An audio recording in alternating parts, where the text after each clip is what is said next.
तो हेलो दोस्तों, कैसे हैं आप सब। मेरा नाम है आदिश यादव और आप देख रहे हैं मेरी डेली रूटीन का एक पहला वीडियो, जिसमें मैं आपको बताऊंगा मैं सुबह से शाम तक क्या करता हूं। तो सबसे पहले मैं निकल दिया सुबह झाड़ू लेकर अपने भैंसों का जगह साफ़ करने, जहां वो गोबर करती हैं।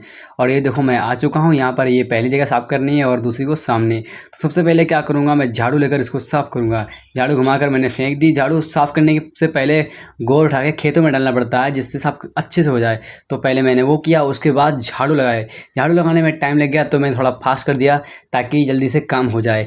ये सारा कुछ मैं साफ़ कर रहा हूँ। पास में वो बाबा बैठे हैं, उनकी बात मैं बताऊँगा। तो देखो ये मैंने जब साफ़ किया ना, उसके बाद मैंने आपको खेत दिखाया। ये देखो मैं वहाँ पे वीडियो बना रहा था, मेरे पापा सामने ट्रैक्टर पे बैठे हुए हैं और मेरे खेत की जुताई चल रही है।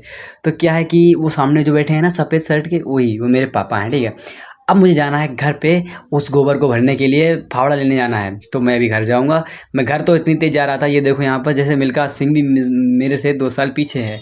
तो मैं इतनी तेज़ घर पे पहुँचा, मैंने सारे लोगों को पीछे छोड़ दिया। मैं गली में घूमता गया, इधर निकला उधर निकला। फिर जब मैं घर पहुँचा तो मुझे ये मालूम पड़ा कि मेरा फावड़ा तो मेरे दूसरे घर पे है। तो मैंने चाबी उठाई और मैं चल दिया दूसरे घर की तरफ।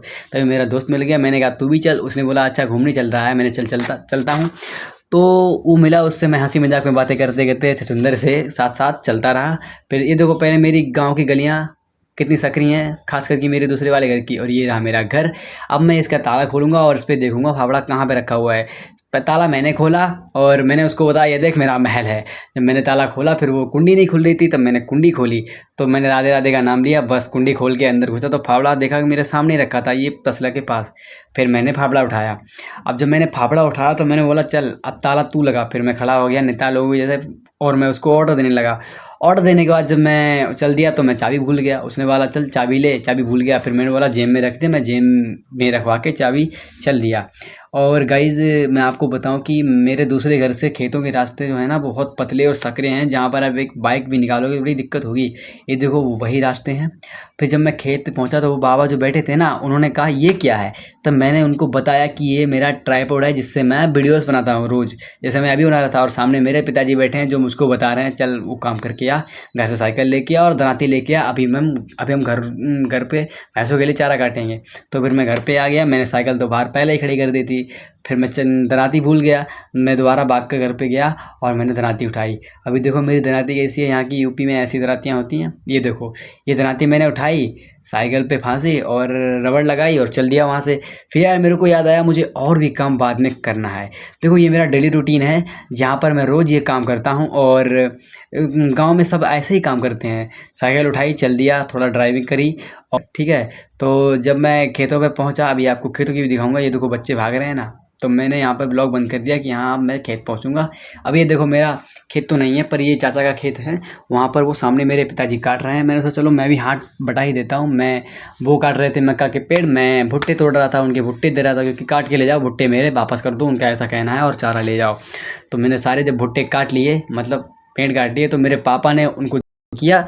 और धीरे धीरे करके एक करके जब पेड़ काटे उसके बाद पापा ने साइकिल पे लाद दिए। फिर मैं चल दिया घर की तरफ, पापा भी मेरे चल दिए। और जब मैं घर पे आया तो प्यास बहुत तेज लग रही, तो पानी की ज़रूरत तो पड़ती है ना गर्मियों में। तो मैंने फ्रिज से पानी निकाला और पानी पी लिया। ठंडा पानी था एकदम कड़क चिल्ड, तो थोड़ा मिक्स करके पिया ताकि गले में दिक्कत ना हो। और उसके बाद मैंने फेस देखा तो पसीने से बहुत साफ साफ हो रखा था। फिर मैंने उस चारे को खाद भी दिया, काट कर उसको जब नीचे रख दिया तो मेरे पापा ने एक और काम बता दिया, जा कूड़ा डाल के आ। और फिर मैं कूड़ा डालने चल दिया। ये देखो गरीबों, मेरा मतलब है गांव के लोग होते हैं ना, ज़्यादातर वो खेती वाले होते हैं, तो काम करना पड़ता है। अब देखो ये मैंने जो बोला था ना कूड़ा लेने जाना, लेकर खेत पे जाना, मैं कूड़ा लेके चल दिया। अब यहाँ पे क्या हुआ कि बहुत लोग मुझे ऐसे घूर के देख रहे थे, यार मुझे डर लग रहा था। मैंने सोचा बाद में वीडियो बनाऊंगा, पहले तो इन लोगों को देख लूँ। पास में बैठे थे तो मैंने वहाँ पे ना ब्लॉग बंद कर दिया कि मैं अब पहले डाल के आऊँगा। और यहाँ पर मैंने कूड़ा अब डाल दिया है। और डालने के बाद जब मैं घर जाऊँगा तो मैं आपको दिखाऊँगा कुछ नया काम, ठीक है। दोपहर हो चुकी थी, बहुत काम भी कर लिया था और खाना खाने का टाइम भी हो चुका था। तो फिर मैंने उसमें कुछ रोटी भिगो के खाई। उसके बाद मैं दोपहर में सोया। सोने के बाद जब मैं नहा के उठ के नहाया, उसके बाद मैंने सोचा कि अब टाइम भी हो चुका है यार, 3-4 बज चुके हैं, भैंस को भी घर ले जाना है। भैंस तो मैं बाद में बांध ही आया था। तो मैंने भैंसों को खोल कर मैं रास्ते में ले जा रहा था, तो चल ही नहीं थी। तब मैंने इनको 2-3 डंडी भी लगाई और तब ये चल दी, भगवान की दया कृपा से, ठीक है। और जब मैं घर पे पहुंचा उसके बाद ये मेरा लास्ट काम है पूरे दिन का। ये शाम हो चुकी है यहाँ पर। फिर मैंने भैंसों को नहलाया, जो दिन भर की थकी हारी खेतों में पड़ी रहती हैं, मतलब धूप पे तो नहीं रहती, फिर भी गर्मी बहुत पड़ती है, इससे रोज़ भैंसों को नहलाना चाहिए। और मेरा यहीं ब्लॉग समाप्त होता है। थैंक